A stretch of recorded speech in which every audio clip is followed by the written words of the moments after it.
فاتحة. اللهم صل على محمد. بسم الله الرحمن الرحيم. الرحمن الرحيم مالك يوم الدين إياك نعبد وإياك نستعين صراط الذين أنعمت عليهم غير المغضوب عليهم ولا الضالين.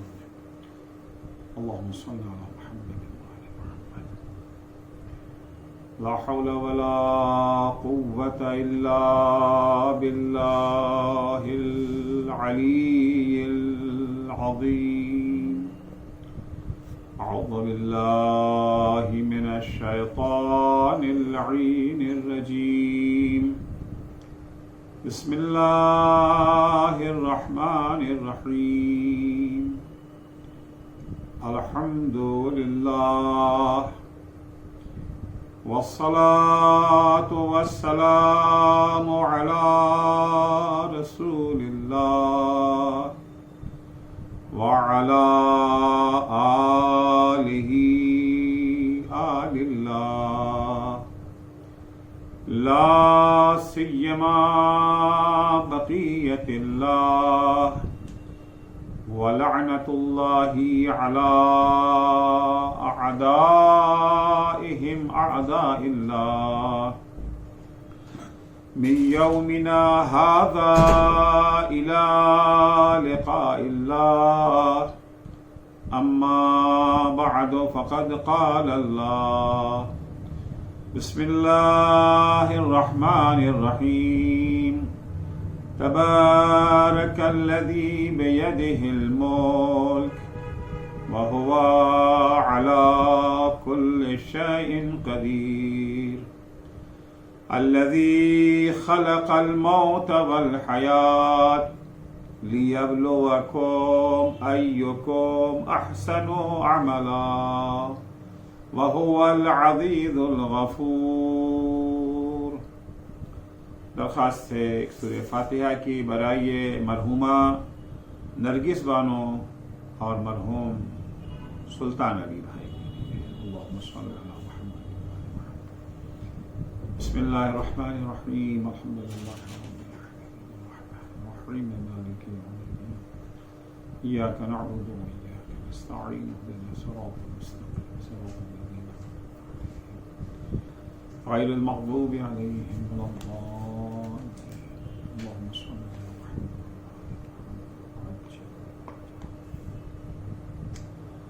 عزیزان گرامی، یہ دنیا اختلافات اور تفرقے سے بھری ہوئی دنیا ہے. بہت کم ایسے دو افراد ملیں گے جن کی فکریں ایک ہوں، جن کا نظریہ ایک ہو. آج کی دنیا میں بات بات پر اختلاف ہے. کسی کو کوئی کھانا پسند ہے، کسی کو کوئی دوسرا کھانا، کسی کو کوئی رنگ پسند ہے، کسی کو کوئی رنگ. لیکن اختلافات سے بھری ہوئی اس دنیا میں بھی کچھ حقیقتیں ہیں جنہیں سب مانتے ہیں. بہت ساری حقیقتیں ہیں جن میں لوگوں میں اختلاف ہے. توحید ایک حقیقت ہے، کچھ مانتے ہیں کچھ نہیں مانتے. نبوت ایک حقیقت ہے، کچھ مانتے ہیں کچھ نہیں مانتے. امامت ایک حقیقت ہے، کچھ مانتے ہیں کچھ نہیں مانتے. لیکن ایک حقیقت ایسی ہے جسے سب مانتے ہیں، جس میں کوئی اختلاف نہیں ہے. مومن ہو، کافر ہو، عالم ہو، جاہل ہو، غریب ہو، مالدار ہو، عورت ہو، مرد ہو، سب اس حقیقت کو قبول کرتے ہیں.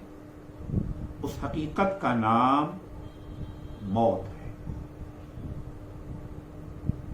ہر شخص اس بات کا قائل ہے کہ ہاں اسے موت آنی ہے. کسی کو بھی موت سے انکار نہیں ہے. اگر آپ کسی سے پوچھئے کہ آپ کو موت آئے گی، ہو سکتا ہے اسے یہ سوال اچھا نہ لگے، لیکن بہرحال اس کا جواب یہی ہوگا، ہاں ہمیں بھی موت آنی ہے.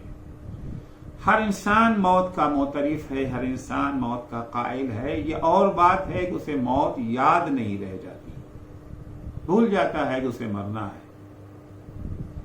زندگی کی رنگینیوں میں گم ہو جاتا ہے. اور یہ بھول جاتا ہے کہ ایک دن آئے گا جب اسے یہ رنگین دنیا چھوڑ کر کے چلے جانا ہے. کیونکہ اگر اسے موت یاد رہتی تو اس کی زندگی ویسی نہ ہوتی جیسی ہے. یہ موت سے غفلت کا نتیجہ ہے کہ انسان اپنی جیب بھرنے کے لیے، اپنی زندگی کو رنگین کرنے کے لیے، دوسروں کی زندگی کو اجاڑنے کے لیے تیار ہو جاتا ہے. اگر انسان کو یقین ہو جاتا کہ اسے اس دنیا سے چلے جانا ہے، یہاں ہمیشہ اسے رہنا نہیں ہے، جتنی دولت وہ اکٹھا کر رہا ہے، جتنا مال وہ اکٹھا کر رہا ہے، اور جس مال کو اکٹھا کرنے کے لیے وہ حرام اور حلال کی تمیز کو بھلا دیتا ہے، حق اور ناحق کا خیال رکھے بغیر بس اس کی ایک ہی کوشش ہوتی ہے کہ کسی طریقے سے اس کے گھر میں دولت کا ڈھیر لگ جائے. وہ بھول جاتا ہے کہ یہ ڈھیر اس کے کام نہیں آئے گا. یہ دولت اسے چھوڑ کر کے بہرحال اس دنیا سے جانا ہوگا. قرآن مجید بھی اسی حقیقت کی طرف اشارہ کرتا ہے کہ کل نفس ذائقۃ الموت، ہر انسان کو ایک دن موت کا مزہ چکھنا ہے. یہ ایک جنرل قانون ہے، عام قانون ہے، اور یہ وہ قانون ہے جس میں کوئی استثناء بھی نہیں ہے. کبھی کبھی ہوتا ہے یہ قانون تو جنرل ہوتا ہے لیکن بعض لوگوں کو اس قانون سے چھوٹ مل جاتی ہے. مثال کے طور پر اگر ٹریفک لائٹ ریڈ ہو جائے تو کسی کو آگے بڑھنے کی اجازت نہیں ہوتی. ہر ایک کو اپنی گاڑی ریڈ لائٹ کے پیچھے روکنا ہی روکنا ہے. لیکن اگر پردھان منتری کی گاڑی جا رہی ہو، قانون تو عام ہے، سب کے لیے ہے، انہیں چھوٹ مل جاتی ہے. وہ اگر ریڈ لائٹ توڑتے ہوئے آگے بڑھ جائیں تو ان کے اوپر کوئی فائن نہیں لگتی ہے، اور نہ ان کے اس کام کو جرم سمجھا جاتا ہے. اس قانون سے انہیں چھوٹ دے دی گئی. لیکن موت کا قانون ایک ایسا قانون ہے جس میں کسی کے لیے کوئی چھوٹ نہیں ہے. حد تو یہ ہے کہ وہ ہستی جو روح کائنات ہے، جو جان کائنات ہے، جس کے طفیل میں یہ کائنات بنی ہے، یعنی سرکار ختمی مرتبت حضرت محمد مصطفیٰ صلی اللہ علیہ وآلہ وسلم، ان کے لیے بھی پروردگار کا ارشاد ہے انکا میت، اے میرے حبیب آپ کو بھی ایک دن مرنا ہے. موت آپ کے لیے بھی ہے. تو یہ ایسا عمومی قانون ہے، جنرل قانون ہے، جس میں کوئی چھوٹ نہیں، کوئی استثناء نہیں ہے. کبھی کبھی قانون ہوتا ہے کہ سب کے لیے ہے، سب برابر ہے، کوئی اس میں کسی کو چھوٹ نہیں ہے، لیکن بعض لوگ بھاگ نکلتے ہیں، قانون کے چنگل سے بھاگ نکلتے ہیں. فرض کیجئے ہندوستان میں جرم کیا، ہندوستان کے قانون کے مطابق اس جرم کی سزا ہے، جرم کر کے ہندوستان سے بھاگ کے پاکستان چلے گئے، یورپ چلے گئے، امریکہ چلے گئے. اب ہندوستانی حکومت کا ہاتھ وہاں تک نہیں پہنچ سکتا. تو قانون تو تھا، قانون سزا ان کے لیے بھی ہے، مگر وہ قانون سے بھاگ نکلے، بچ نکلے. موت کا قانون ایسا قانون ہے جس سے کوئی بچ کے جا نہیں سکتا ہے. قرآن مجید میں ارشاد ہوتا ہے قُلْ إِنَّ الْمَوْتَ الَّذِي تَفِرُّونَ مِنْهُ فَإِنَّهُ مُلَاقِيكُمْ. اے میرے حبیب ان سے کہہ دیجئے تم جس موت سے بھاگ رہے ہو اس کا ہاتھ تمہارے گریبان تک پہنچ کے رہے گا. قانون سے ٹکرانے کی تم لاکھ کوشش کرو، لاکھ انتظام کر لو قانون سے ٹکرانے کا، مگر تم اس سے ٹکرا نہیں سکتے، اس کی دسترس سے بچ نہیں سکتے. یدرککم الموت ولو کنتم فی بروج مشیدہ.